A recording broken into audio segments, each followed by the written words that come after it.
living room. Raz. What's up, guys? Yeah, how you doing today, Raz? I'm doing well. I'm doing really well. I'm thinking about the chat.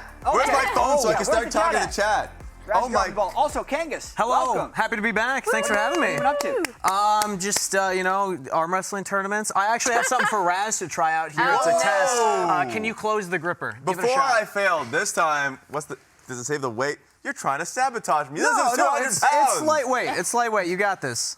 Can he do it? Are they touching? No. No, All it's right. not touching. Confirmed. Raz has weak You grippers. practice my this God. for years and years, and you bring it everywhere. Yeah, exactly. It's like your party trick. Nobody checked me before I got on set. I walked in with it in my pocket, but I guess I'm just allowed to carry that around. Yeah, people are supposed to stop you from should have carrying just Usually they stopped do, you. yeah. So You're a grip strength trainer. we got it in there right at the beginning. You're out of control. Take your grip strength seriously, gamers. You gotta How think long about have you that. been training your grip strength? About 3 years now.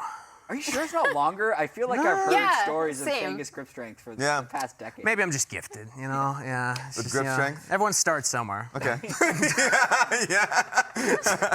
Man's got a strong grip. That was his choice. Like I asked, you could have taken that anywhere. yeah. What are you up to? You're like grip strength. I really just want to lean into the brand, you know, at this point. That's good, though. Yeah, I'm known That's for good. one thing. Yeah. We really Yeah. got to milk that as much Now as what we you're can. known for. Your legacy. Grip strength. Is it both hands? It is, yeah. Do you want me to? Okay, here. So 200 pounds. You can do it All right. right, here we you can go. do it left. Left is a little weaker, but you can see it's making contact. Okay, that's Wow. pretty good. Yeah, go for it. Yeah. At 200 pounds, there's no way. That's why he was It's trying to not like that scientific. is It's not hard. like actually that. Yeah, and you're actually, that's good. Yeah, you want to The go? weakest of all of Well done. us. I also have something called a dynamometer Yeah, that I got brought nothing. it with, and you squeeze, and it gives you a number, so it tells you Jesus. how much you're grabbing. Oh, yeah. Yeah, we can have fun with that later. Dynamometer. I don't know. It's also called that in like car mechanic shops to like see how heavy your car is, but mine's like a smaller one.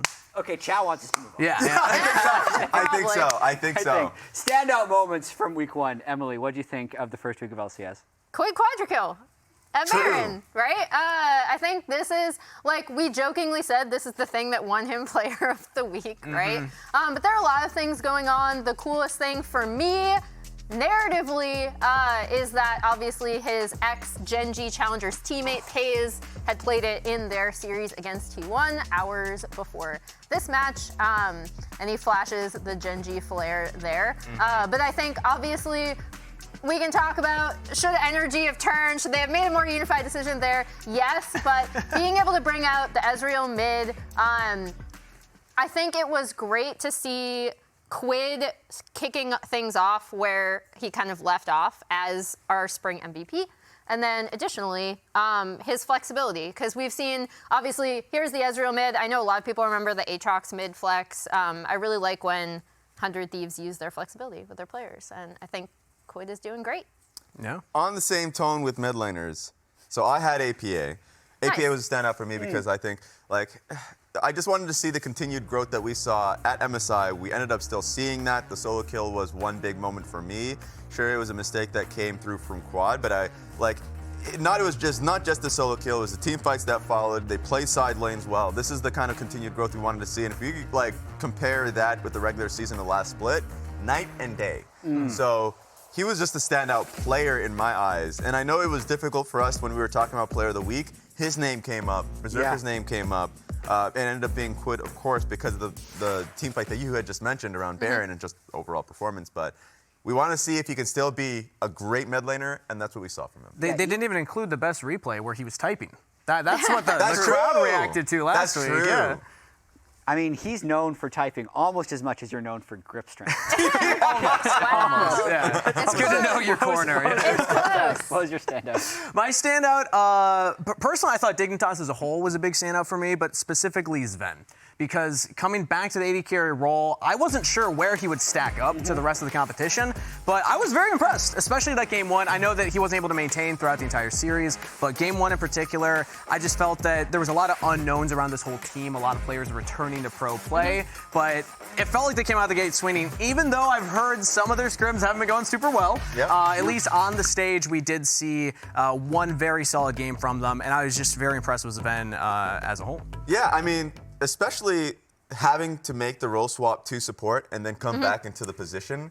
He went to Korea to kind of like boot camp solo, came back, got high ranking in solo queue. Like, he really wanted to be that same level of Sven he was as an AD carry prior, and it was nice to see him perform on stage. Yeah. My standout for the week was actually tactical and kind of Immortals' performance as a whole. We're going to be talking about that later in the show because Immortals is the first game of the day. True. For now, we're going to be talking about bingo. Bingo! Bingo. So the way Bingo. this I love works, bingo. Is me, Emily, Raz submitted 3 squares. They don't and let then me submit anymore. Production. Last You had your chance. Look, you you had your had chance one during the last time. bingo. Yeah. So they've combined them into 2 separate bingo cards.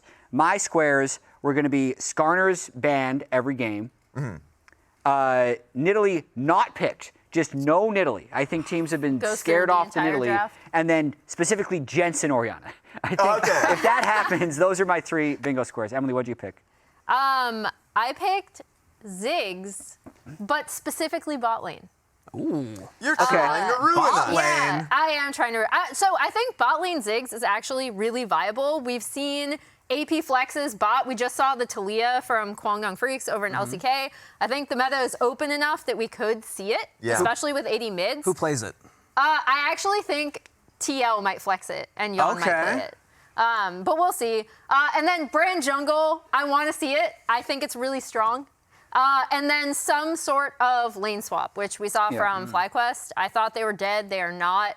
They're actually evolving, so we'll see. But I think we'll see at least one. We can spend just a little bit of time on this. With Brand Jungle, what would differentiate that from like a Zyra jungle or, I mean, even a Nidalee jungle? Like, what are the, or Karthus? I mean, I think his strength is just absolutely bursting the fuck out of you. Obviously, You even were like, do I do it? Solo queue memories of just pain against Brand. You know, some people are known for grip strength, some people are known for tight pins, some people known are... for swearing on broadcast. Sorry about that. We can bleep without me. Find her! But yeah, it's just the upfront burst. Obviously, everyone's been talking about how Faded Ashes is such a good item on a lot of these AP junglers. But yeah, I think he... obviously, I think they're stronger. Like, I actually think Karthus might be a bit stronger, and Zyra gives you a lot of CC potential. Brand brings that too. We've seen a lot in LPL. I know Blaber was practicing it last time. There we go. Yeah. Maybe it comes he's a out. he's a good farm and carry jungler. No, he Maybe it comes absolutely out. is, and his team fight damage is absurd. Yeah. Anyway, Raz, what were your squares? I love that she just snuck in lane swaps. Like, you need to stop that at some point. Look, Well, is they're that- not bad, okay? Pre what minute lane swap?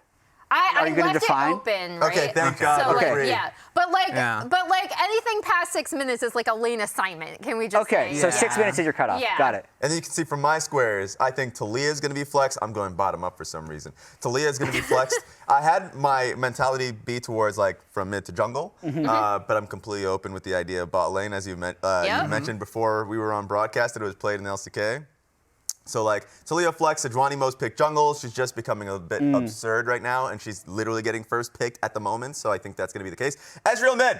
The gospel of Ezreal mid from Quid is spreading. I It looked through is. solo queue accounts. I saw like APA was playing it mid. I was like, oh no, is it actually going to be a thing? It might just be a little bit of an LCS special. So I'm opening up there. So that's just like Ezreal mid being picked again is the idea. I heard it was a Quid special, though. Is it Yeah. actually going to be played So by other mids? Everyone might. said it was a Quid special, but then it was played in LEC this morning too. Boom. Yeah. So Same with Kaisa. if you just look at win rate between mid and bot, it's trash.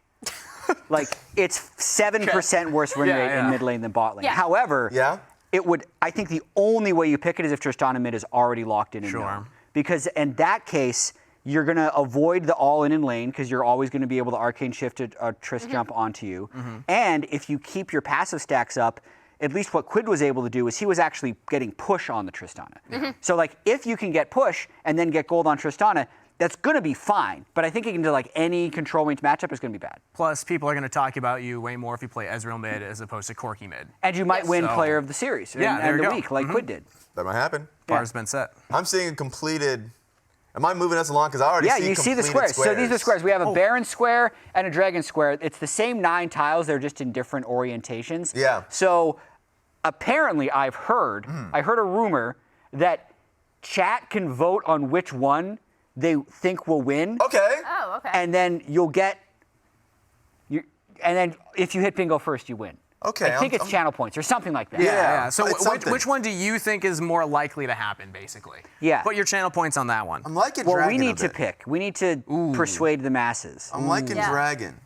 Jensen Oriana being in the middle is tricky because It is. there's only It 2 to is. 3 chances for him to play that. So what's the most likely? what's Probably the side Skarner, right? squares? 100% ban Skarner, I'd imagine. I mean, today that's 4 to 6 games, and there were some teams that thought it was fine Yeah? to let through. Yeah. I like else is the playing? top, so like Talia Flex, Sedgemo's pick, and Esmid. Oh, I why do you that. like that one? I like Raz? that. I think, Is it because it's your Is it 3 'cause picks? I don't Your think so. picks? Objectively, I think it's just the smartest decision.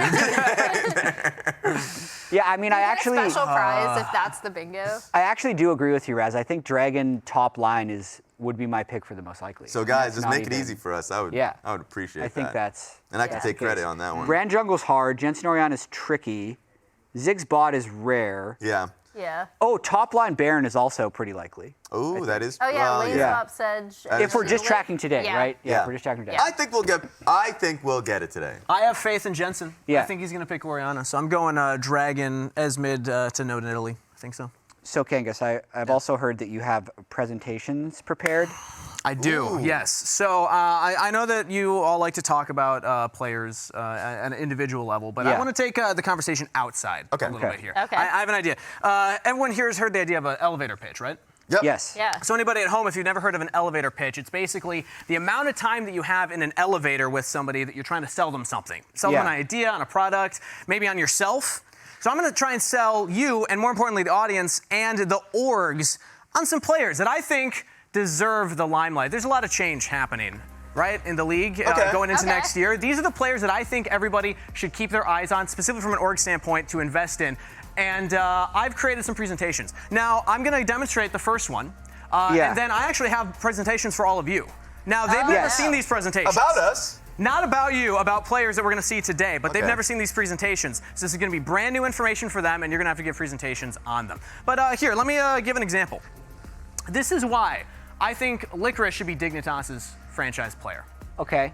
All right. So, first off, we all know it's the Return of the King, right? If you don't know Licorice's story, last time we saw him in last summer, during the regular season, highest gold diff at 10, XP at 10, and with a 17% counter pick rate, which means that 83% of the time, he was blind picking. Those are crazy stats considering he's getting counter picked all the time. He's also the only native top laner to ever make World Semifinals in his rookie year. Okay.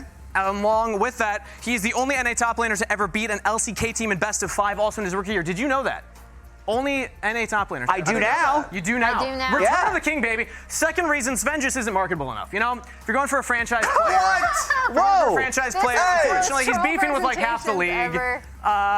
Yeah, he still hasn't shaken Jan's hand. Did you watch that video? It was a great video, by the way. Watch it if you haven't yet. But he still hasn't shaken Jan's hand. Oh, that's He's true. just He- disrespecting. He shook the milkshake. The entire time. He Yeah, just it's never true. shook his hand. So he's too much of a brand risk? So that's why you got to go for Licorice. is this? And number 3, he actually gave me some banana bread, which was very thoughtful. This happened a couple days ago when I was in the studio. He didn't need to. And most importantly, he didn't give it to Dokla or Huhi, who were gave it to behind you me. instead? Wow. Yeah. True. So that's brownie points for me. So that's why I think for all those reasons, Licorice absolutely should be the franchise player for Dignitas. That's great. Okay.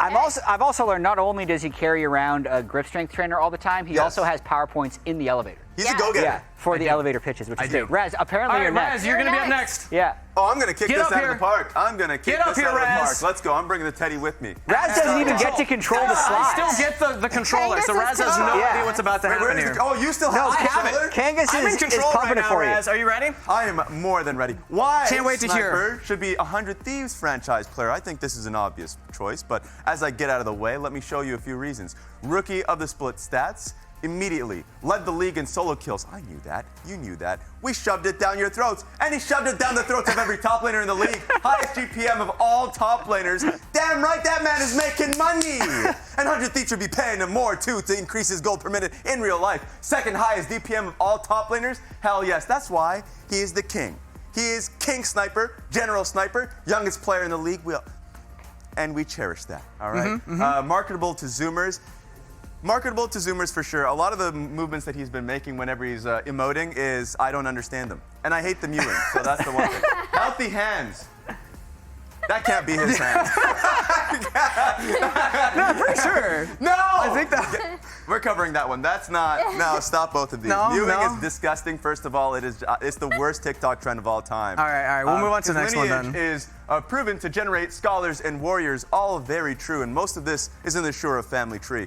They're all LCS legends, all of them, every single one of them. Canadian, don't remember his name, but he's done some amazing movies. I'm sorry, guys. Keanu Reeves, that was not the producer. You telling didn't me. remember He his remembered name? it. Whoa. That is ridiculous. Yes, exactly, and so this is where the lineage comes from, the Shura family tree. Crimson, you're next. So all great reasons, all fantastic reasons. And is that the last one? That is the last one. There Thank you go. Thank you. And I will be That's picking up beautiful. my teddy bear once more time. Thank you. Okay. Great. Uh, Jet, you're up next. I love presentations, which is why I would just like to tell everybody about why JoJo should be C9's franchise player. Now, listen, there are a lot of people that could be considered the franchise player. One would be Blaber, but let's talk about JoJo particularly. He was second team All-Pro, not great, but you go back a little bit, MVP first team All-Pro, LCS champion, and rookie of the split in his rookie split. So even though a lot of that legacy was on a previous team, it's like LeBron. Why is LeBron the greatest player on the Lakers? Not because of what he done in the Lakers, because of what he's done in his career and what he can do in the future. So JoJo, another thing that he can do, he makes the region better. So rumor has it that he and Inspired were a top 5 mid jungle in the world, and Joshua Jat Leisman personally agreed with that at the time, but never told anyone. The youngest player to ever win the LCS also is an obvious choice. And the trickle-down mechanics. What does that mean, Jet? Trickle-down is an economic theory. Okay, yeah. That if you get enough really rich people, all the poor people will also have money. So you're saying Fortnite players are better than League? That's a weird statement to make, So the same theory Jet. would work that if you're really good at Fortnite, you're really good at League. Same accuracy as economy trickle down. Okay, makes trickle sense. down. Makes Yeah. sense. And also, who else can match Yappa's freak? That's a good point. That's a great question. That's a really good point That there, is a good Jet. point. That's awesome. I never thought of it until you brought it I'm up. sold, Yeah, honestly. I that think makes sense. I'm surprised you didn't pick It's just Blaber. math. Everyone would say Blaber, right? No, But it's you were bold. definitely JoJo. You were I just very never bold told there. anyone that. All right. Yeah. All right. Let's Emily, see you're last. Let's see who I'm presenting. Let's go. Why Tactical should be IMT's franchise player, presented by me. I have no idea what's going on there. That's a circle on tactical. Circle tactical. Yeah. He's in the background. if You can made see. these PowerPoints. His team does better when he's given resources. Look at these stats. Him with a gold lead 50%. Obviously, IMT didn't have the best win rate overall, so that's still really Okay. good. It's still better. 12.5%. Give Tactical your resources. But that was back in spring. and What he about can carry now? you. Summer split win. Look at this. 100%. He's Wow. never been behind at 14 minutes? Coincidence? He never I loses? think That's crazy. not. Let's go. That's Obviously. insane. That's insane. Yeah, he All is right. insane. That smile. Look at that smile. Oh, wow. That- So that's a curious. good smile. marketable player. Wow, okay. Right there. When You're making he a is lot of good happy, points. Look at him. Okay, all right. What about number Look at 3? that. Oh. The damn smile. More. That dance Yeah. smile Apparently. more. Okay, Oh, wow. I've seen your Again, point. you want someone who is marketable? Yeah. Who's happy? Look at that. Okay. Look. Look at how many Wow. different jerseys Look he's at been how on, happy he too. is. He's been happy smiling for a long every time. single team Yeah. he's been Yeah. on. When There is you he go. not happy? Thank you. I believe. That's why you should market Tactical. Let's go. That damn smile. Yeah. There we go. I think those were great elevator pictures. Good job, everybody. Yeah. All right, I know well, Chad great agrees game. with me Does with chat Tactical. agree with any of them? I think so. Okay. Yeah. Yeah. Yeah. I believe so. Okay, great. Thanks, Raz. This week's schedule, we have, again, a reminder, we are on best of threes. So we will be playing the top 2 today, the bottom 2 tomorrow. Cloud9 versus Immortals, battle of undefeated match-scored teams, followed by 100 Thieves and Dig to see if 100 Thieves can stay undefeated. Let's dive in a little bit to the Cloud9 Immortals series, and we're going to talk about the bot lanes first. That sounds good. And by the Because- way, going through chat right now, they do agree with me. Raz specifically agrees with me. Just want you to Nice. Oh, that. nice. You agree with yourself? really well. Is it not Good Razzle job. Plasm I was still? afraid you'd be Still conflicted. Razzle. Yeah, I okay. may have the rebranding. No. went Didn't hard. work? What was your rebrand? No, rebranding was Razzle. Anyway, bot lane for this series, Berserker versus Tactical. Basically, we have some stats, and which one is which? Ooh. So this is just from week 1. This is just week 1. Just week 1. Now, Who's important who? to note that Tactical only had 2 games. Yeah. And he had, Okay. he had insane performance. Like, KDA is, we only I have think kills. Berserker was like 10-0 in Game 3 of their Dig series. Okay. I would say Tactil's to the right simply Yeah. because of the lead that he had in both of those games. He was just huge. So going with that as a guess. Reveal. Boom! There we go. 41.5 damage percentage. That's a lot of damage. Yeah. Slightly more jungle help, but he was popping off in those games. He died once in the whole series Yeah. at the very end of the game when it didn't really matter and they could have won anyway. Yep. But Tactical doesn't care about having absolutely deathless. He should have cared. Also, just for this like, he's graphic. a Just for this graphic. He should have cared about that last I death. hear some people think he should be a franchise player Yeah. in Immortals, actually. This is- Yeah. I've heard why. that going around. Yeah. Yeah, because There's a reason his to damn smile. That and, damn and his smile. phone. So he was also the standout. So phone. Tactical That was is a also the good standout player. I know we've had a lot of Tactical talk. Yes. But he was my standout player. We mentioned at the top of the show from week 1, and it was an interesting series from Immortals. I think they got a little bit gifted with the Skarner. The Skarner didn't dominate in lane, but definitely helped create really good situations in the mid and late game. Yeah. And then since Tactical and Olleh were always in good positions, we saw he was ahead in both games at 14 minutes. It, I think, did make the ease of use to actually close the game a little bit better for him, but that doesn't mean he made really any mistakes, and he was carrying, I think, both of those games. I completely agree. I think the biggest benefit with just one series of information from them is that they just, when they had a lead, it was a really structured end to a game. And it was really slow. It was a slow burn. And that's what we wanted to see from them is more consistency with the advantages that they get. Because a lot of the times, if they get those advantages, off a cliff. So good start to a season for them. I'll say it's easier to play AD carry if you have such a big threat in front of you. The difference between something like a Skarner and a Malphite I've heard people talk about is like, you know where the Malphite's coming from most of the time, or the Yeah. big Ornn ult. Skarner can just jump over walls, so it's really hard to play. The threat level of that pick is so high, but on the bingo card, we're expecting 100% ban rate. So now I think we'll see what Immortals looks like without the broken Skarner pick. I know everyone wants to see the Captain Flowers in the costume again, but we might not get that today. Yeah, sadly. But for Berserker side, because we haven't talked to him about Yeah. him too much, is that we've wanted to see Berserker at the same level as last year. And I Correct. feel like after the first series, the problems that we saw from Cloud9 was like some team fights for sure, but it was mostly around top side, and I felt like Berserker, for the most part, in team fights, was performing. And we need to see that level of Berserker consistently because there was a big question mark last split, and I feel like he's starting to answer that. Yeah, the Berserker discussion is a really interesting one for me because part of it was just from other players. I know Bwippo probably started it about him like not being him anymore and how he Yeah. used to feel the presence of Berserker in games and then he didn't last split. Yeah. And I think for Cloud9 to accomplish their goals, he does need to be that type of player. One series is not enough to make a definitive answer to that question, but I think going up against an Immortals team who we're actually all expecting a lot more of this year is going to be pretty interesting. Yeah, I think the other thing for Berserker now going into this split is I think there's a lot more, obviously Zeri being one of them, but a lot more AD carries that he is comfortable with that are being played currently in the meta, especially with a lot of these double AD comps. Yeah. Because I think last split was such, I don't know how you guys felt about this, but it was such a weird meta to pick like an all-pro AD carry, just generally. it really there was. was a lot of Senna. We weren't really sure what was going on in the bot lane. I think the standard way that you played AD carry changed a bit. Yeah. And so I think now in the current meta going into summer, Berserker is going to be a lot more comfortable in a lot of the compositions they can lock in. Well, what if it pivots though to AP bot laners? Because you've been saying things like Ziggs, maybe Talia He'll play creeping the up. Is that going to be Karthus, better? won't he? Yeah.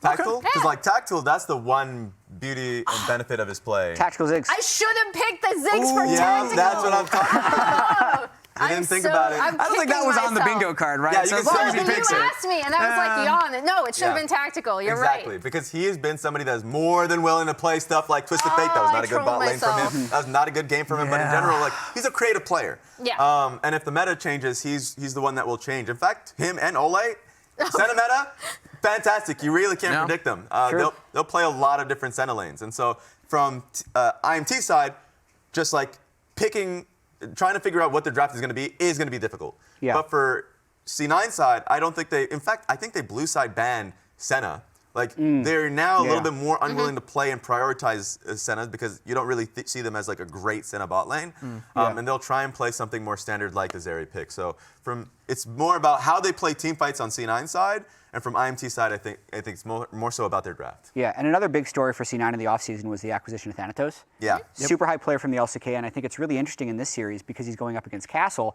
and there actually is a lot of history between these players, or at least a lot of similarities between these players, because they both came from LCK challengers, and they did play against each other a lot. 14 wins for Castle and 13 wins for Thanatos.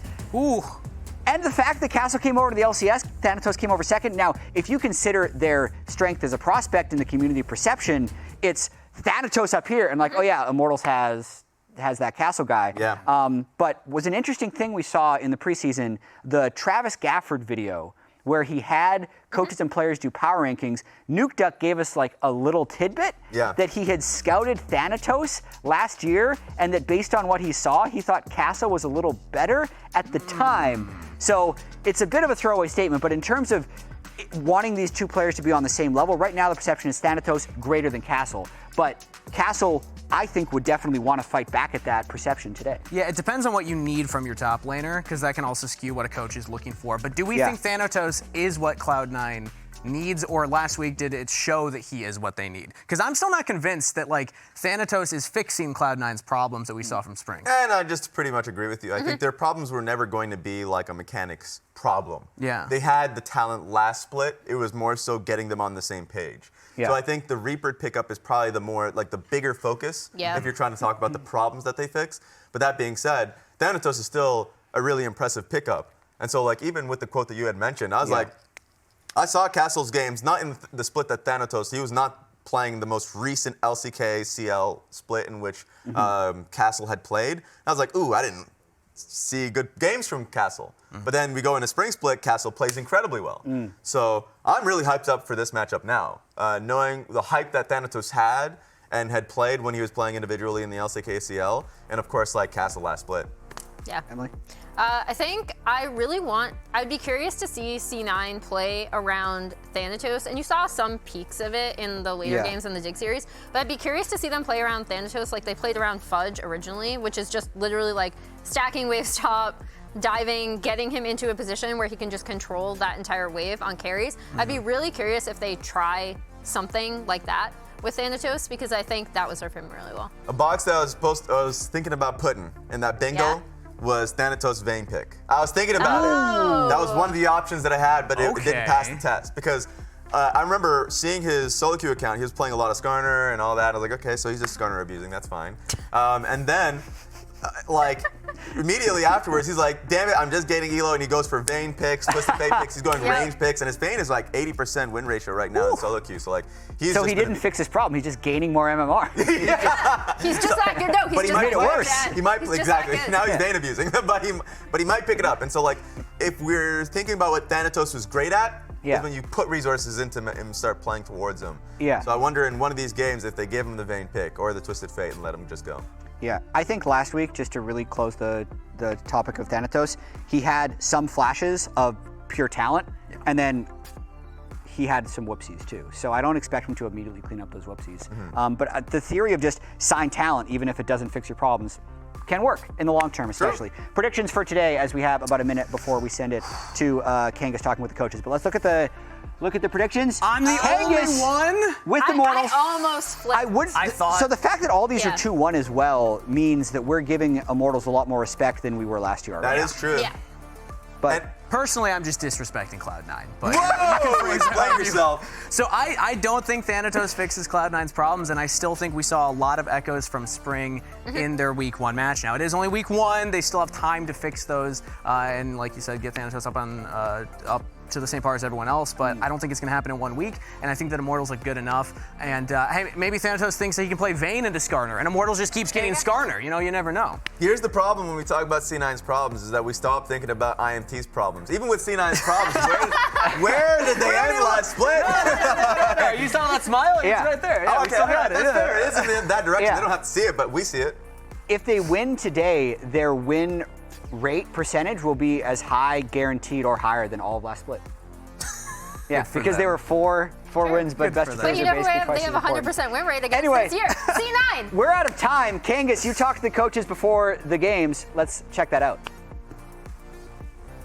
Thank you, Jad. I'm here with Reapert and Anero ahead of their match. Now, Reapert, first up, I want to ask you a question because you got to watch Cloud9 in spring from outside, not the end results that they or the community were hoping for. What about this roster made you want to coach this team this summer?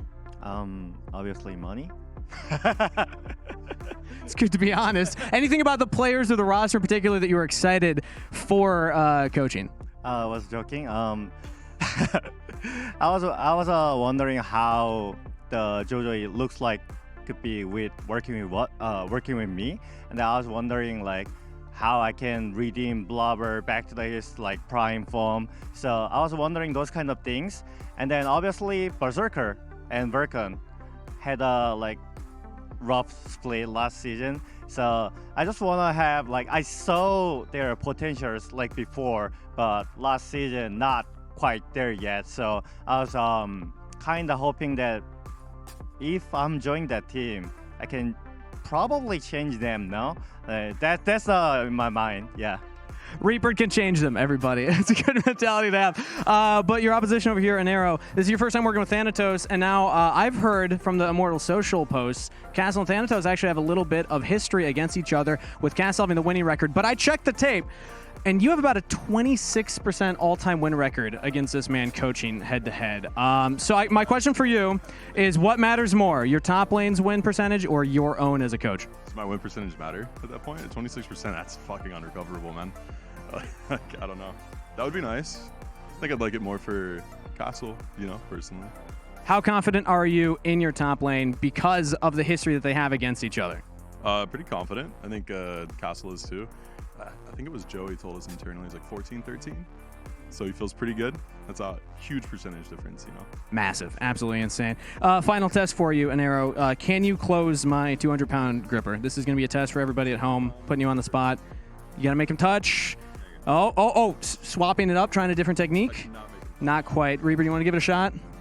Yeah? All right, let's see. If he smokes you, that's rough. Nobody has to know at home, but they touch. Absolutely. Reaper got it. That's going to be it from us here. Let's get into the games.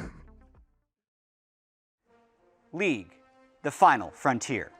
These are the voyages of the LCS. It's one split mission to explore strange new patches, to seek out new tech and areas of the rift, to go boldly where no one has gone before. Except us. We did it last week. It was great. We seek brave new challenges, our teams navigating the vacuum of space to search all four corners of the known Runeterran universe. On their journey, they'll encounter new patch notes, curious new champions, and take in the cultures and playstyles of the inhabitants of planet LCS. Our bold crews of Cloud9 and Immortals will do battle to determine the fate of the galaxy, but more importantly, their positions in the standings after 2 weeks of play. C9 wield the power of the twin suns of a copyright-appropriate desert planet, as Blaber and JoJo look to be back on the light speed route to the galaxy we call LCS MVP. But the cunning crew of the ship Immortals shouldn't be taken lightly. Having already defeated Cloud9 twice in zero-gravity combat, the race to discover the reaches of space is upon us, to navigate the stars to a place they've never been this split. Unbeaten, undefeated, having lost absolutely 0 matches, the quest for 2-0 is soon approaching. Who will face this challenge bravely, floating among the endless sea of stars to the great unknown? A new frontier of LCS starts now.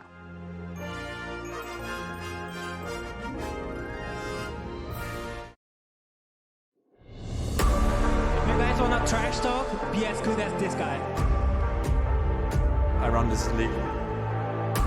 I'm just so happy to be here, you know. The best part of the LCS, the glory that comes with it when you win.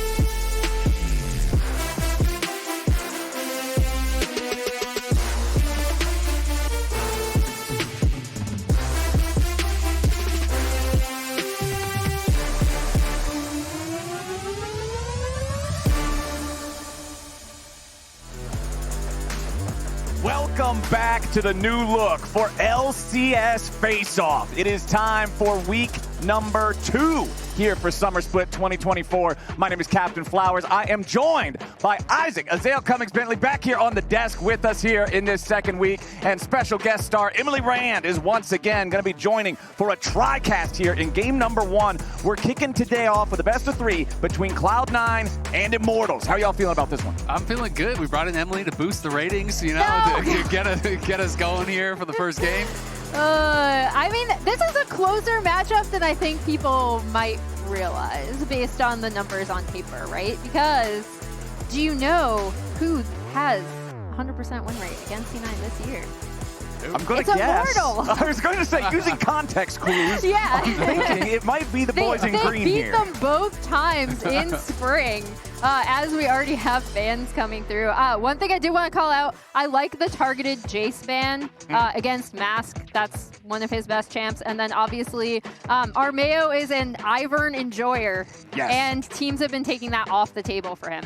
I mean, Jace is just a really good ban against Immortals in general, because I know Castle from Scrims, a lot of people think he's a really good Jace player as well. But to me, the most interesting thing coming into this second split has always been, can Immortals actually get their Scrim results to show on stage? Because every pro you talk to really respects this team in Scrims. They are a very solid team. Even when they got knocked out through playoffs, they still continued scrimming with the top teams because they wanted them as that scrim partner, but they hadn't been able to, in spring, make those results show. In summer, obviously kicked it off last week with a really strong 2-0 over Shopify, and now we have to see, can they do it against stiffer competition? And a huge part of that strong 2-0 over Shopify was tactical, right? You guys were even talking on the desk at the top of the day. Besides his absolutely overwhelming smile, this man can really kick ass in the bottom lane. This team lives and dies by tactical, and last week, he was really showing up for him. Now going up against Berserker here in Cloud9, tactical needs to have another standout performance, I think, if they want to come off with the dub here. I agree completely. I mean, this is something that we talked about last split quite a lot as well. Immortals generally only wins when tactical is doing well, right?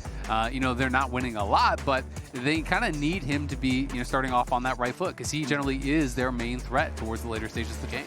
Well, speaking of win rate, right, we talked about C9 and how they kind of have to be ahead at 15 minutes in order for them to look successful. Because when they were behind at 15 minutes, they were 0-8 in spring and are now 0-1 in their first game against Dignitas. Not very good. So, interesting. I know, obviously, small sample size. Interesting thing coming through. We are going to see C9 opting into a Senna composition. That's something that previously we did actually see them banning on blue side, I believe. So I'm really curious to see how they end up piloting that. And this is probably the tactical Ziggs going down towards bot lane. So this is actually going to be really interesting, because it should be Senna Nautilus as the bot lane for Berserker and VULCAN.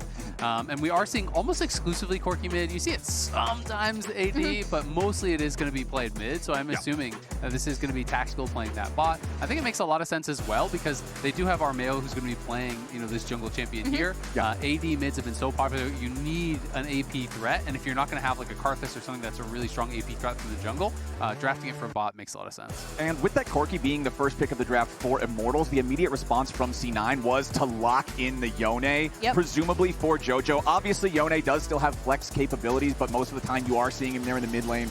C9 and JoJo are saying, all right, we know Corki's really strong right now. Here's the answer. We know that as the game goes on, if Yone finds Corki in a side lane or something like that, if Yone finds a 1v1 opportunity, he will just blast him. So we'll see how well JoJo can play with this. Yeah, and I mean, they have a lot of engage already, right? With the Nautilus there, then you have the Yone to follow up. You have the Senna ult over the top to assist with that dive, to try to pick off some of these squishy targets like the Corki, like that Ziggs. So I'm going to be interested to see what Immortals will look towards. Would they go towards something that is a bit more of the Enchanter style, something that's a little bit more defensive to try to keep them alive, knowing that C9 is drafting for what is a comp that has to kind of die. And you can see in the second half of the bans, Immortals targeting 2 of those semi-global ultimates, the Twisted Fate and the Talia, both of those options taken off the table, while C9 removes the Rel and the Renekton. Let's see what we end up getting down here in the support role for Olleh. Mr. Winrate himself, what is going to be the champion of the stats locked in for the support role this time around? I was going to say, I'm not going to mention it until he actually locks it in, but Olleh had some of the most impressive Bard plays that we saw previously. Yeah, some of those Immortals wins came off of this Bard, and I think this composition that Immortals is cooking is really, really interesting. It's an echo of the Ziggs comp that they played at the end of last spring, kind of once they were already out of it and won with.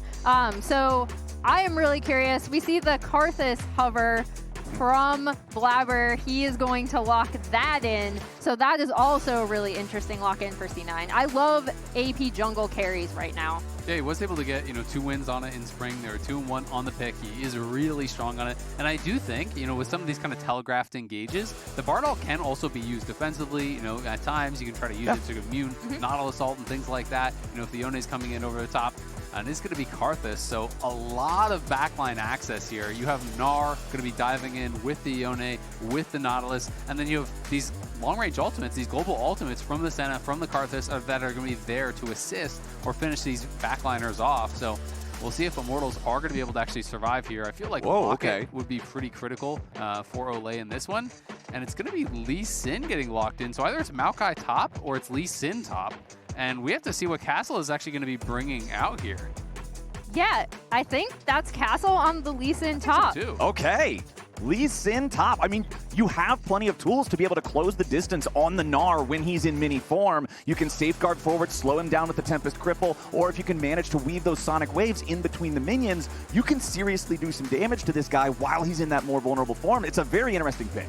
Yeah, and I think that brings us back to Thanatos versus Castle, right? These are two players who are very familiar with each other from LCK Challengers. Gnar is one of Thanatos' most played picks. He's super familiar on this champion. So I am really curious to see how much topside attention we're going to be getting in this game. Yeah, this is actually really interesting.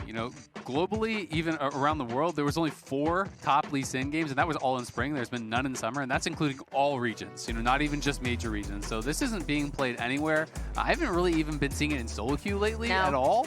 So this is really out of left field for me. This is going to be very interesting, though. Obviously, Lee Sin top was quite meta a while ago, back before they kind of nerfed some of the wave clear on it. You think back a couple of years around MSI, like a lot of Fudge's career highlights, those kind of things were played around these aggressive top laners where you can just constantly get the shove, use your Emax, push it in, just go for that wave clear and then move around with your jungler, look for plays, look for kicks, and try to see if they can find it. That was back during the era of Mythic items and Gore Drinker, wasn't it? Yeah, that was like, what, 2021, I want to say? He just heal up off of Gore Drinker and it's suddenly he's full health again. This is not fun to play against. I'm really interested to see what he's going to go, what item he's actually going to go for here. If it is going to be going towards early wave clear or what his actually strategy is going to be. Yeah, that's why I brought up the Gore Drinker thing, because I'm like, Gore Drinker was one of those items that was so good, it made stuff that's bad not bad anymore. So I want to see what is the secret tech then to make this Lee Sin top pick once again more viable, because I'm with you, Azael. I don't actually remember the last time that I saw someone play this even in recent times. I don't see it at all. So it's gonna be really interesting to see how it actually works out. I think you could just go full lethality. That's definitely an option. You could go for a Ravenous Hydra Rush or something along those lines. I feel like it's probably going to be one of the two. It's either going to be Eclipse or Hydra, something like that. Okay. But I'm really curious, and I feel like when you're looking at Immortals comp, it could kind of fall flat. There's a lot of high potential for big plays with the Bard as well as the Lee Sin top, but it's like they're both champions where if it doesn't go well, you don't really do much. Yeah. Well, I mean, you let the enemy team win pretty fast. If it doesn't go well, I mean, it's not exactly going to be one of those slow bleed outs, at least. I wonder if it's going to be something I'm just trying to think through what the thought process here. Is it just going to be for disengage kicks on JoJo and just trying to make JoJo's life a bit of a nightmare? He goes in, he gets CC'd up by Maokai, he gets kicked away, or kicking away Blaber even, like on the Karthus, so he can't get in on top of everyone, with the E damage. But I honestly just think we're going to have to kind of find out as the game goes on. Yeah. I think the big thing for me is obviously you look at the rest of this comp and it's oh, okay, they should be able to rotate this Ziggs around. They have really good siege. They have really good setup for that poke coming out of Ziggs and Corki with the Maokai. So you can see where the rest of the comp works, and then the Lee Sin is the spice that I'm not sure. I'm okay. This is interesting. Nice sushi, and then you got some 5 spice on there. And you're wait, is that gonna? And then by contrast, I love seeing Blaber on something like the Karthus, right? Where it is a farming AP jungler. We've talked about how strong those jungle picks are right now. I think Blaber is such an efficient farmer as This is a lot of damage on Castle. My goodness, man. Thanatos is absolutely messing him up here, hitting level 3 first, forcing the Lee Sin back. Castle down to 100 HP. Now just going to have to try to farm up underneath this turret, considering lane priority is completely lost. Yeah, and Thanatos didn't want to risk it. He potentially would have had enough damage if he flashed in, but I'm not sure, if the W was available for Lee Sin, if he could actually, safeguarded to survive that last auto, because he had 2 stacks of that hyper. As Jojo going in for a trade here, but taking the worst end of it. Still has his potion available, and is playing fleet, so obviously a lot of sustain still there for him. And yeah, Blaber, it's not even just about this being a really strong type of champion. I feel like farm-heavy champions is his style, right? Like when he's at his best, I still think his most iconic champion is the Olaf, and to me, it's like all about him making efficient plays, making efficient ganks if they're going 3-minute. Mask in some trouble now. Jojo just baiting him in, forcing him to stick around a little bit too long. The lockdown into the dredge line, and it's first blood over to Blaber. And you know what else's signature is VULCAN on engaged supports. I know we've hammered this home so many times. People are like, oh my gosh, we're sick of hearing about this, but with engaged supports, you have such early roam timers, as Berserker takes a ton of damage bot lane. You have such early roam timers, and VULCAN is so good at recognizing that. Now VULCAN's bringing Blaber down here from another party. This time it's in bottom lane, flashing forward to try to lock up Tactical, but Tactical gets himself back away. Olleh gets rooted up, but he's underneath the turret, so no real threat on his life here, but they get 3 out of 4 summoner spells from the bottom lane of IMT. Yeah, that is really nicely done, and I think partially you're not expecting VULCAN to actually make that roam because he's not playing the support. He's playing the farming champion in the bot lane this game, as Castle's going to go in for a trade, and I think he's regretting it. I'm not entirely convinced about the viability of this Lee Sin pick right now, based on how things are going up here in the top lane. Jojo talking a little bit of trash at the same time as Tactical once again has to get away with a satchel charge. Why play so aggressive? Okay, that's how you know supposed to be aggressive. Yeah, you're typing so trash fast. Talk, is they're getting it out there. They do not care about spelling. None of that matters. Readability is not the point. Yeah, and one thing that did, obviously, Jojo calling him out for pushing up so far in that lane, and VULCAN recognizing that roam timer, like we said. But even though they had push in mid, the pressure from C9 side lanes, VULCAN was actually able to get up in the enemy bot side jungle, get some wards down, so they tracked Armao on the backside of that as well. So really, really strong early map pressure from C9. And obviously there's some more minions to grab here for Tactical, but even with that roam from VULCAN, he's going to be up farm, right? There's not enough minions for Tactical to fully catch up. This wave is going to slow stack eventually and push out. VULCAN going to TP back down towards bot side. They do have that triple TP on the Cloud9 side.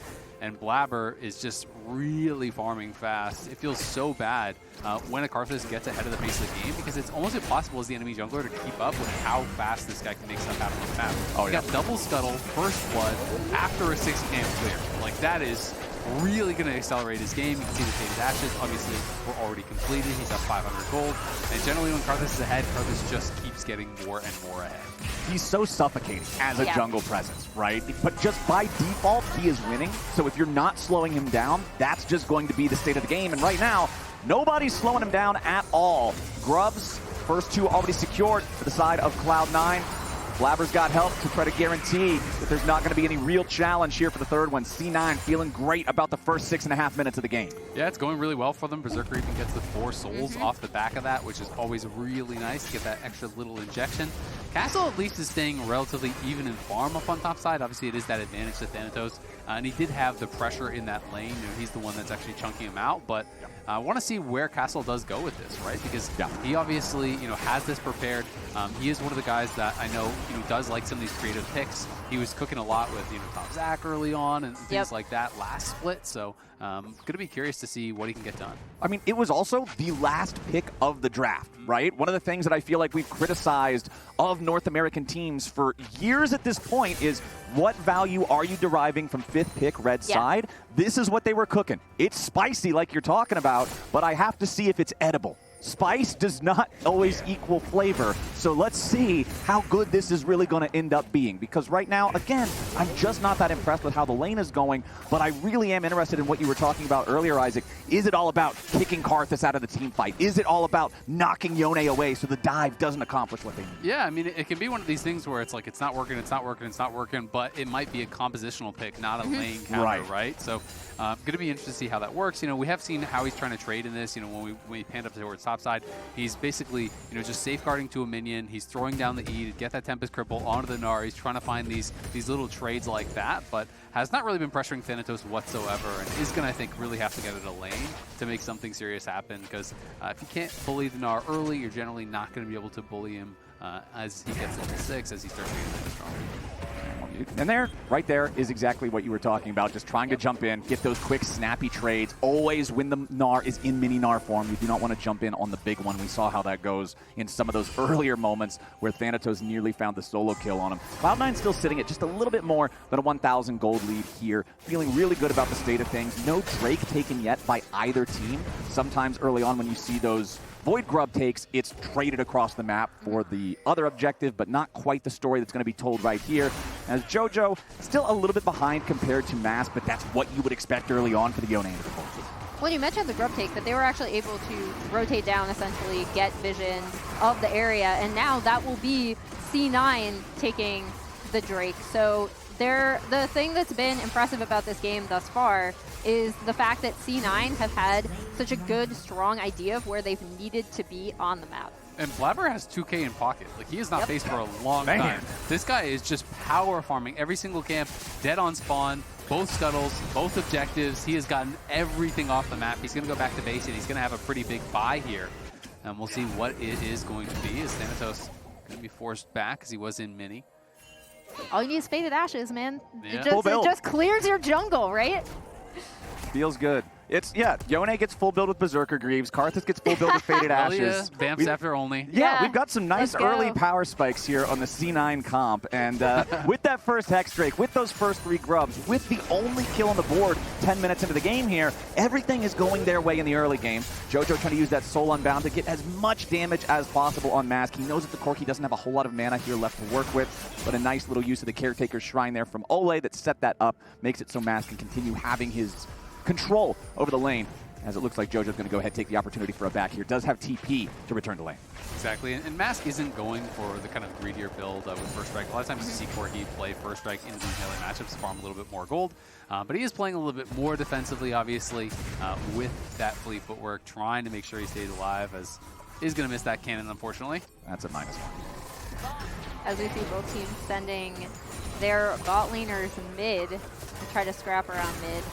They're going to try to fight for a grub. Yeah. Right? Second spawn, Cloud9 already got 3, so it's going to be the question, can they actually get this? Jojo held onto his TP, so he walked down towards bot, so he does have TP available. It's going to be all about that, but Mask picking up the package, I think I heard. Is he? No. Well, package is gone There's now. no package. Yeah, package is gone, but Immortals have control over the top side river. Meanwhile, back in mid, it's VULCAN just causing a couple of problems here for Tactical. Immortals into the grub pit. First grub going to be secured. C9 still looking to try to challenge for this. Thanatos has the Mega Gnar ready to use. Olleh jumping back over the wall. 1 for 1 on the second spawn of grubs. Here comes the Ziggs ultimate. Not a whole lot of value going to be found out of that just yet, but now VULCAN's in some danger. He's focused, but he ain't going to drop here just yet. The Aftershock doing a lot of work, keeping him alive. Dawning Shadow over the top. Castle down to 40% HP, and now here comes that teleport we were talking about from Jojo. Castle jumping back over the wall here with Safeguard. Nobody dead on either side, man. Yeah, nobody dead, but Cloud9 walk away with 5 grubs. They're going to be feeling pretty happy about that. Mask just pushing out bot, but not going to be able to really get too much. They did get the TP from Jojo, obviously. Thanatos doesn't have TP, but it is just going to be responded to by VULCAN. So the triple TP working out pretty well here. They don't even lose a plate or any sort of tower damage down on bot side, and they're able to take those grubs away. So Cloud9 is going to be feeling really, really good. The gold advantage is slowly building and building and building for them. And the big thing that was also part of that fight that you might not have seen is the fact that Olleh still does not have his Bard up, right? Because that fight could go a little bit more in IMT's favor if they have that strong ultimate on their side. But unfortunately they don't, and that was going to always make that fight a lot more difficult for them.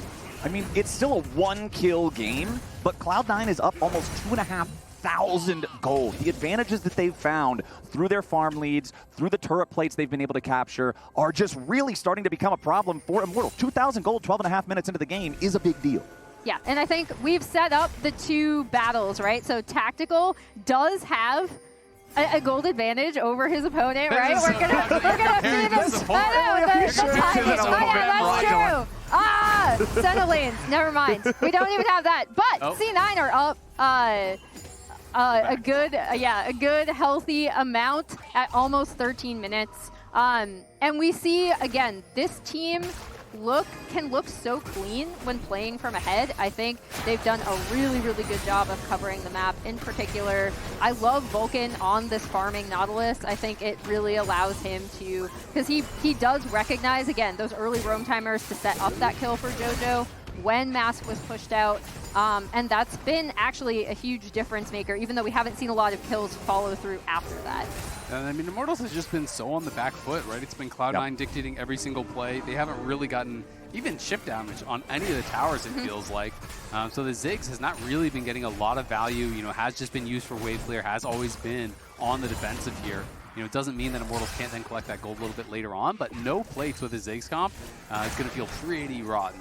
Blaber is out farming everybody on Immortals except for Mask. He has more farm than the Ziggs. He has more farm than the Lee Sin. The Karthus is out of control right now. Liandry's already completed for him. JoJo actually just went back to base on that most recent purchase and got his Blade of the Ruined King completed too. You can see a couple of those first completions also coming online now for Immortals. Liandry's mirrored there in the jungle as JoJo wants to keep things scrappy against Mask down here in the bot side.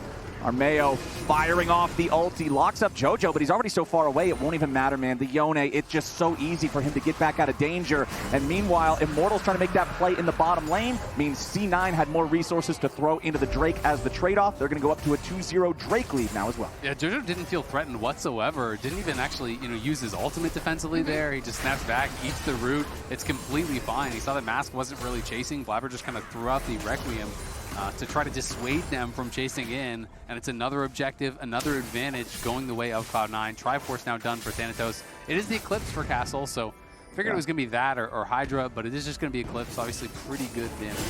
Oh boy, there comes JoJo! It was a goof! That could have been so good, but it was so not! I was ready to be like, yeah, and they're setting up this dive, and it's going to be great.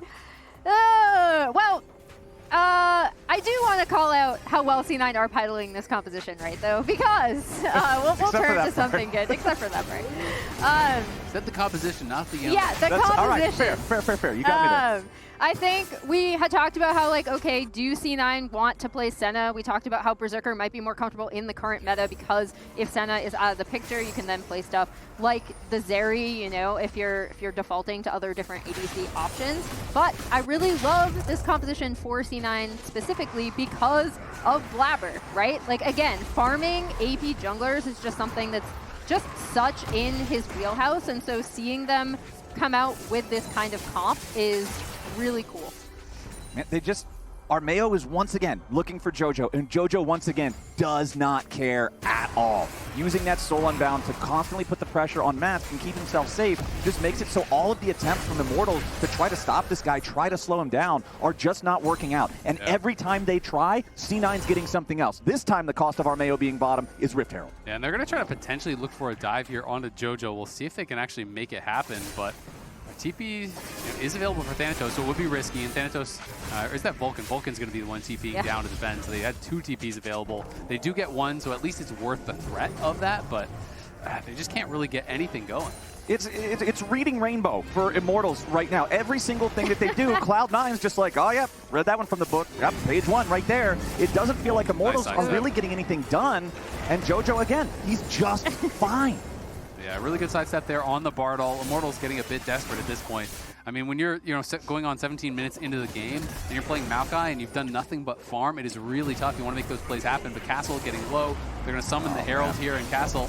I don't think he's got any way out. Again, Inferno Bomb to try to clear the wave away, but it won't even matter, man. Blaber's going to end up taking the kill thanks to the Liandry's burn. The Herald just barely gets the charge in at the very end to make sure that she contributes to that first turret, but why stop at 1 when you can make it 2? Second Herald charge coming out now. Should be able to guarantee the damage. Won't get a whole lot more than just that. C9's up 4,000 gold. Yeah, and what a suffocating performance this has been from them, right? IMT have only been able to get 1 grub. And there they finally catch somebody out. They finally get someone when he's not next to a turret. It's the guy with cleanse. Yeah, yeah. I mean, he even kind of like stepped back in to tank it. It felt like, not really too concerned at that point. but Cloud9 just cruising, and Immortals, I think the windows are really closing here for them. You know, they do have some playmaking, they do have the Bardal, you have the potential to maybe find a good kick from Castle, but you're already going on 5K down. Man, you're talking about the windows feel like they're closing. I think these boys went to Home Depot and just nailed them shut. There's just not a whole lot that Immortals have shown me this game that they've been able to accomplish. Emily, I think it's a really good thing that you pointed out earlier during that Rift Herald fight. The Bard ulti just not being online in time. It just feels like Immortals haven't had the tools that they've needed to make any of these plays work. They haven't been able to catch out JoJo because of the way he's playing the Yone in the side lane. They haven't been able to do any fights because they just aren't coordinated on the level that they need to be. And the Lee Sin pick still hasn't shown us any dividends. Yeah, and obviously like that mid kill, right, set up JoJo for success really early. So again, good on VULCAN, recognizing after going into the enemy side jungle on that roam timer, really setting up a lot of this. And I think the other big thing for me, again, is when you play these Senna compositions, they also just have such global pressure, right? We called it out. Triple TP, you have Senna ult, you have Karthus ult. JoJo is also just really, like, Yone is such a mobile champion. Obviously it's not global ultimate, but like, they have... It feels like that sometimes, doesn't it? It does. When you go solo bound. When I'm playing AD carry and I get Q3. jumped on, it absolutely feels like that. Close enough to global. Tough stuff for Immortals, man. Almost 5K, the lead now for C9. Baron's going to be spawning in under a minute, so if C9 does end up getting a pick, does end up getting a good fight for themselves, it's just going to snowball into an avalanche. And now let's see if Immortals want to try to do anything about this third Drake. Taking a fight in open ground when you're down 5K at 20 minutes is very difficult, but the alternative is just sit there and do nothing. Armao fires off the Maokai ulti and hits a field goal with it. Right through the uprights, nobody's going to get locked down. Now JoJo goes in. Bartle to try to keep Armao alive for an extra second, but the Dawning Shadow says no. JoJo ends up getting the kill credit with the mini death mark there on the Soul Unbound as Olleh has to go on a magical journey back through the wall, back over to the turret. The dragon, the fight, the game belongs to Cloud9. Yeah, it's just not even close. I mean, I think it's not going to get any better for them, so they felt like they had to try. But Armao's an easy kill. Olleh, gets Bascone back in by VULCAN, has to flash to even portal out. And there's just nothing going on here for Immortals. Cloud9 looking clinical in this one. That's a really strong start to this second week. Obviously, this is a team with really high expectations. In spring, everyone had them power ranked first. That's not the case going into summer, but they are supposed to be championship contenders. They are supposed to be playing at this level. Cloud9 looking good thus far. Yeah, and the big thing that really kicks this off is the fact that the Maokai ult is able to hit no one, right? They just scatter that big ultimate that you'd want to trap people at. The pit is completely gone. And then, yeah, C9 just have complete control over this. This is rough. It's a... I feel like Immortals are really just stuck in a spot where there's nothing left they can do unless Cloud9 gives them some major mistake to punish, and C9's just not doing that. Because that's the other thing about these Senna and Karthus compositions. You don't ever feel the pressure to be like, oh man, we got to do something right now, boys. Because you're stacking and you're farming, and eventually this spooky ghost is going to press R and half of all their health bars are going to disappear before any fight. Well, and one of the toughest things is, you talk about playmaking when you think about coming back, but it's like, who do you even kick in? Like the Senna? Like, even if you kick in the Senna and you instantly kill it, do you win the fight afterwards? Like, probably not, right? So it's like, you don't want to kick in the Karthus. You don't really want to kick in the Gnar unless he's in mini for some reason and he's too far up or something. But, like, it's very hard to see how they would be able to, find that pick. And obviously, Yone is not really in a position to get kicked in. Most of the time, you can just kind of snap back with the E when you're ever aggressive. There's a Bardal, but again, you can't even go in on it. I just don't know what anything in that sequence was trying to accomplish. The turret is already down by the time the Maokai ulti flies off. It connects on one guy who's 20 feet away from everybody else, and then they also hit him with the Bard ulti, but nothing happens.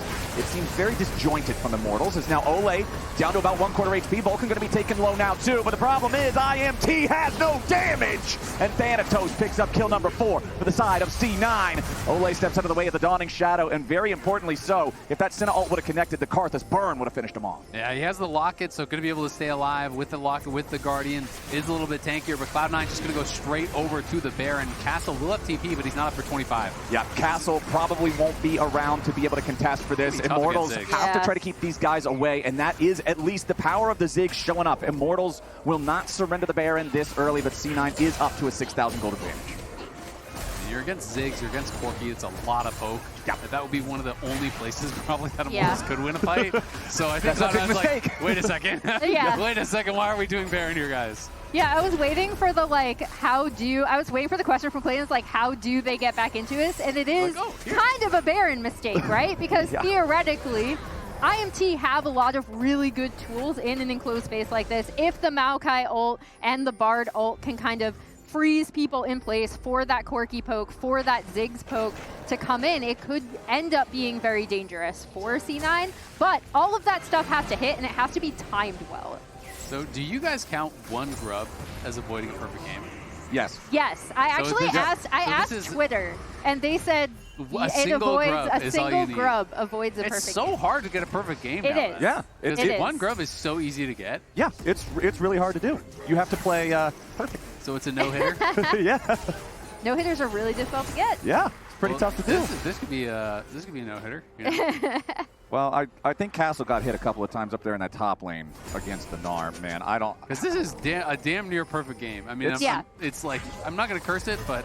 It's about as close as you can get, They but... basically didn't even hit a Cloud9 tower. Like, they got no plates, they got no objectives. Vulcan in some trouble, but just going to be able to walk it out. Yeah, dude, he just Spider-Man's away from that one. Jojo going to reset his position as once again that Maokai ulti not getting the lockdown that it needs. Jojo, fate sealed back over the wall, and he drags Armao with him. Now Castle comes over, trying to secure this kill. Nice little bit of a Bard ulti here, locks C9 down. The first kill comes through for Immortals, and they finally got somebody. Jojo going to take down Armao as now another kill pours through. C9 might have lost their jungler, but they're still looking to keep the fight going. Castle wants to get away, and Thanatos puts a boomerang in his back. Immortals tried to fight. It was the best fight they got all game, and they still got whooped. And one of the best reasons why it was the best fight they got all game is because Thanatos was pushing bot side.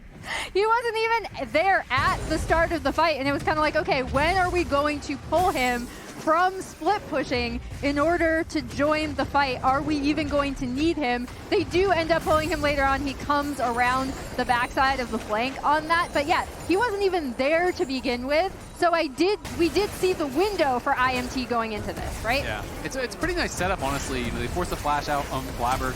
Nice timing there from Jojo to actually bring the Maokai across the wall, but then the Bard ulti locks him down. They get the one kill finally onto Blaber, so they are on the board. But there just wasn't a lot of damage here because Jojo had been pushed back so far, and like you said, Thanatos wasn't there. But once he arrives, it's just chaos. There's no way that IMT are going to be able to win that fight. Well, Azael, it's no longer right next door to a perfect game, but it's still Brazil versus Germany in soccer. And that's still pretty one-sided. You're not wrong. You might wish you didn't say it, but you're not wrong. It's just banter. What are you talking about?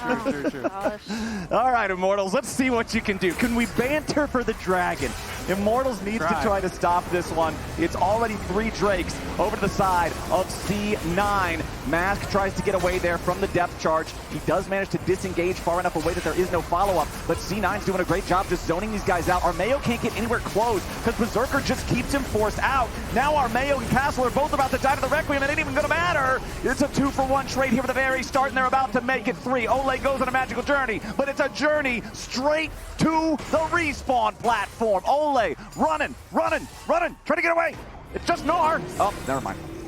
He's gone. Yeah. It's going to be a Baron right off the back of it. Call it a triple because Blaber got the dragon and 2 kills. Yeah, man. He just nukes him. Well, he didn't even leap for the fight. Yeah, he just kept hitting the dragon the whole time and then just presses R, picks up a double. He's like, oh, great fight, guys. Just Karthus things, right? Like, it's just, I mean, this is, again, like, I cannot reiterate how awesome it is to see C9 pilot a composition like this because it suits their team really, really well. Like this, in the current meta, this is what I want to see them playing, as he's now 16th all time. Just past High. Yeah. And I think High, we saw in the walk-ins, drove him to work.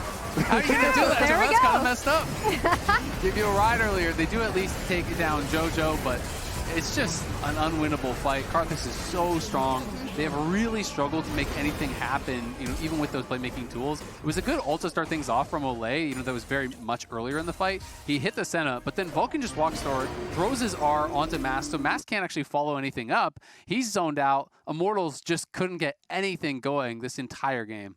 And you could see the frustration on Armao's face, and I feel like it would be hard to be anything but frustrated from Immortals' point of view in this game, just because everything we've seen them attempt has not worked out. It just felt like C9 had a stranglehold on this game from the very beginning, and there was just nothing that Immortals ever found for an answer. Now C9 with the Baron, with the Dragon Soul, it's not even 28 minutes into the game, and they've got all of this. They're pushing the wave up down here in the bot lane. Pretty much everything that Immortals is banking on is, hey, can Tactical and Mass clear the waves and try to poke these guys? But Requiem's coming in, and there's some of that big burst. Immediately, Thanatos goes on a rampage. The Senna Karthus Wombo combo is way more than Tactical Ziggs could deal with. C9 with a 5-man march down the bot lane, excuse me. As Castle's still all the way up in top, he's got to try to recall. Jojo going in, looking to take out Mask here now to Blaber, keeping Armao zoned away. The Maokai cannot contribute in any meaningful way to this fight, as the first Nexus turret is already down, second Nexus turret in their sights.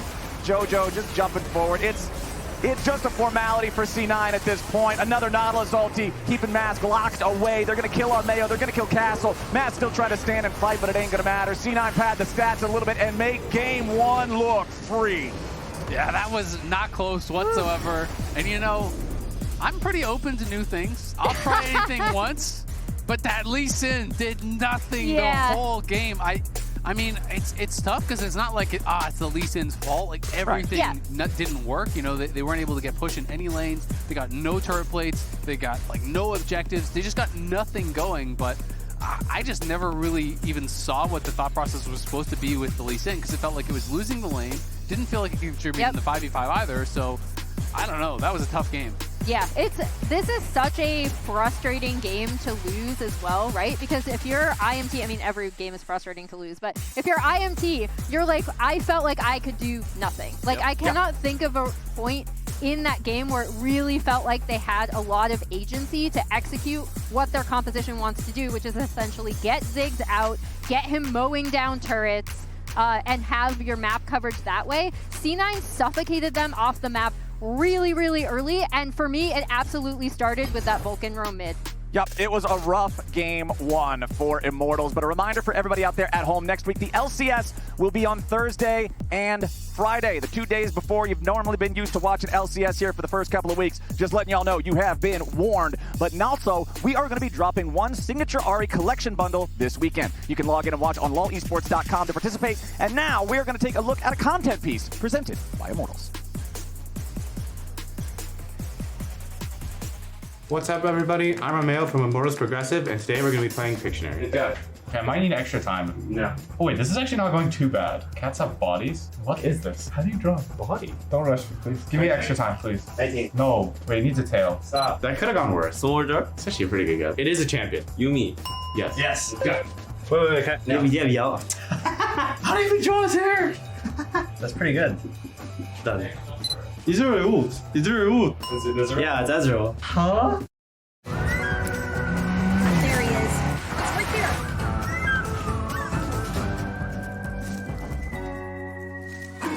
Cover more ground in the Kia Sportage Turbo Hybrid. Kia, movement that inspires. Red Bull gives you wings.